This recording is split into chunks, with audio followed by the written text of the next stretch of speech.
He strides into the open, haloed by golden sunlight and the roar of the crowd. Suddenly, in a flash, his most trusted bodyguard lunges, steel glinting. The dagger plunges deep. Macedonia's king collapses, blood spreading as chaos erupts. In that moment, Alexander's fate is sealed. The target, Philip II of Macedon, commander, reformer, ruthless political architect. King of Macedon, master of Greece, father to the legendary Alexander. Revered for his military might, feared for his cunning ambition, Philip was a man whose death would shake the ancient world. This wasn't just the murder of a king, it shattered an empire's foundation and opened the door for Alexander's unstoppable rise. The motives twist through lust, vengeance, and high politics. But the real shock lies in how trusted hands delivered the fatal blow. The world turned on this single act of betrayal. It is 336 BCE. Macedonia reigns supreme over Greece. Philip has united city-states, destroyed enemies like a chess master, and now prepares to invade Persia. Yet beneath the splendor simmers unrest. Rivalries, jealousies, whispers of conspiracy. The royal palace at Aegae pulses with tension as the king moves toward his daughter's wedding. History is about to be rewritten. Philip II's reign transformed Macedonia from a vulnerable backwater into the undisputed hegemon of Greece. His innovative military reforms, including the formidable phalanx, crushed rivals at Chaeronea and beyond. At the height of his powers, he commanded armies, manipulated alliances, and dictated Greek destiny with an iron will. Ascending to the throne in 359 BCE after fratricidal chaos, Philip combined ruthless military campaigns with shrewd diplomacy, neutralizing claimants, eliminating threats, and marrying strategically. By outmaneuvering every rival, he seized absolute control, turning Macedonia into a powerhouse that even Athens and Sparta could not subdue. Philip's genius lay not only in war, but in statecraft. He unified the fractious Greek world under the League of Corinth, established enduring alliances through marriage, and pioneered military tactics that would fuel Alexander's future conquests. His legacy was an empire forged from cunning, courage, and relentless ambition. But power breeds resentment. Philip's hard-driving ambition made enemies among wives, sons, generals, and foreign courts. His polygamy stirred dynastic feuds. His arrogance spurred plots. Most dangerously, his tendency to humiliate those close to him, like the bodyguard Pausanias, created personal grudges as sharp as any assassin's dagger. The assassin, Pausanias of Arestus, a royal bodyguard and one-time favorite of Philip himself. The motive? Ancient sources, Aristotle and Diodorus, point to personal revenge after enduring public abuse and humiliation. Yet many suspected deeper plots involving Philip's new wife, Olympias, Alexander's mother, or even Alexander himself. Pausanias, far from a nobody, held high status as a member of the noble guard. Close to the king, he was bitterly aggrieved, publicly shamed and denied justice. Around him, other powerful figures nursed private wounds, enough to manipulate, cover, or even orchestrate the killing, according to some ancient sources. On the surface, Pausanias sought revenge for personal insults, but suspicions linger.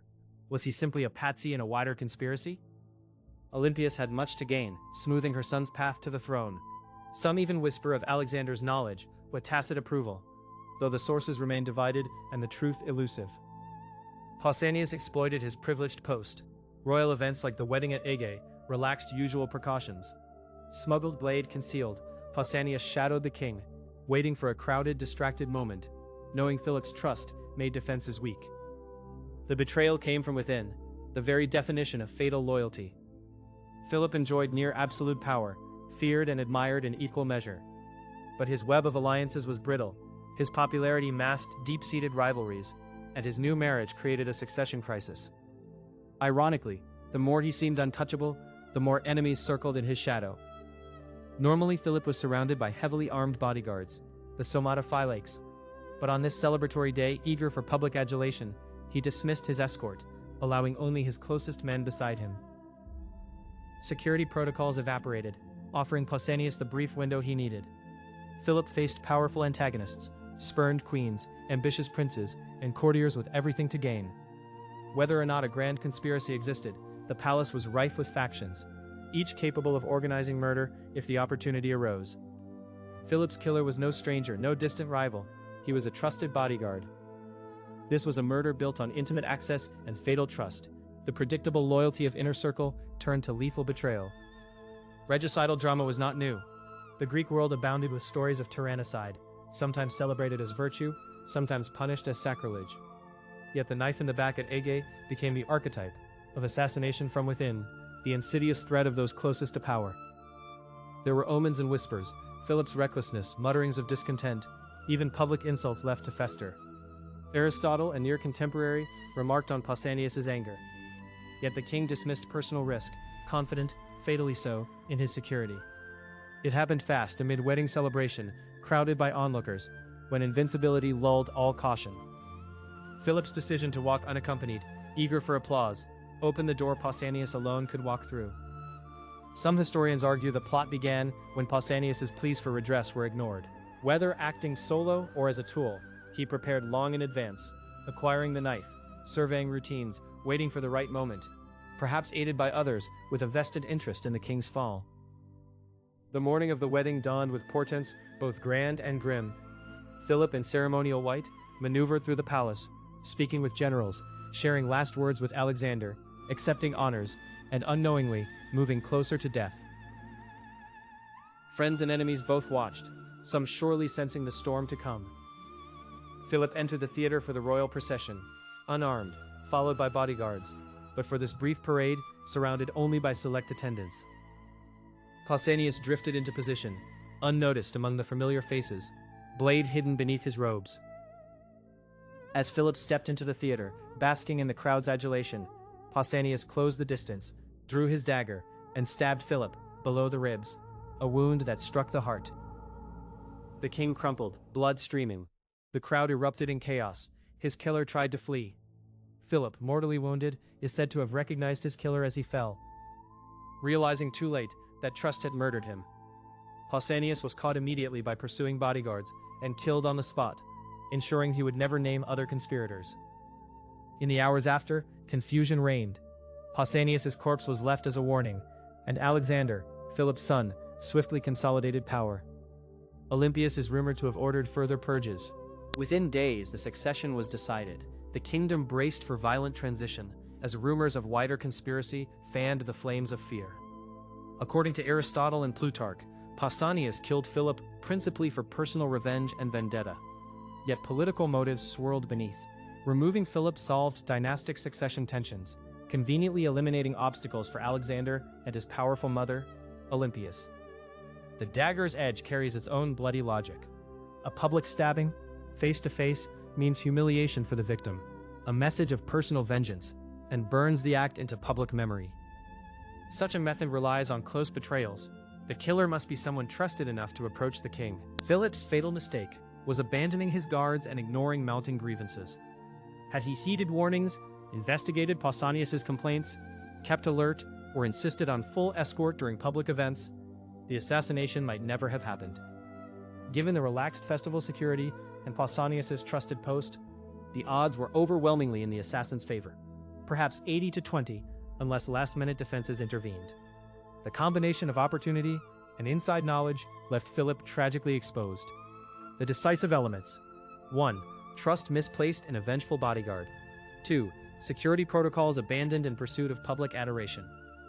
3. A window of isolation amid celebration, enabling the killer to strike unopposed. Philip's death unleashed a swift and ruthless consolidation. Alexander moved rapidly, eliminating rival claimants, securing the army's loyalty, and crushing opposition. Olympias played her part, purging those suspected in Philip's death or simply inconvenient to her son.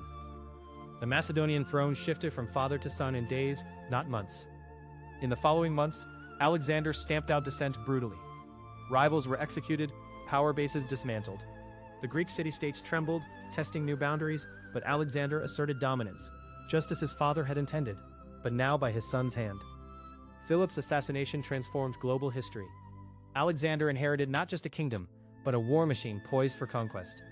Within a decade, Greek power swept east to India, transforming culture, science, and politics. Had Philip lived, would Greece have become Alexander's empire? The world will never know. Had Philip survived, the course of history might have twisted entirely. Alexander's succession was far from guaranteed. Tensions with Olympias and court rivals ran deep. Perhaps Philip would have invaded Persia himself, or seen his fragile empire fracture before ever crossing the Hellespont. Most historians, drawing from Plutarch, Aristotle, and Diodorus, agree. Pausanias of Orestes stabbed Philip at Aegae in 336 BCE, most likely for personal revenge after cruel humiliation. Yet shadows linger. Conspiracies may have existed, with powerful women and future kings pulling strings from behind the curtain. Scholars argue, was Pausanias a lone avenger, or a puppet for Olympias and Alexander's ambitions? Ancient sources diverge, with some suggesting higher-level planning, others seeing the king's fate as a tragic result of his own blind spots and reckless trust. Pausanias was hunted down and killed immediately, silenced before he could reveal more. His mutilated body served as a message. Regicide would be avenged, but the true puppet masters, if any, escaped historical justice. The assassination's true legacy is both immediate and eternal. It crowned Alexander, set an empire in motion, and became the bloody blueprint for the dangers of absolute power. Every royal court since has feared the hand of betrayal from within. History's verdict is stark. In a world of shifting loyalties and ruthless ambition, no king's power is absolute. Philip's fall reminds us that the greatest empires can be toppled not by distant armies, but by the intimate chill of a trusted hand, and that the assassination of one man can change the fate of continents. Philip II's fate was sealed not by foreign invaders, but by the blade of a betrayed and betraying bodyguard. His deadly miscalculation propelled Alexander into legend, warning us across the centuries. Trust in politics is the deadliest gamble of all. Blood pools on marble, a crown topples, and in the silent aftermath, the world's greatest conqueror is born. A single dagger redraws the map of history. Next time on the Assassinated, who really killed Julius Caesar? The Ides of March, 44 BCE, and why did Rome cheer as the blood flowed?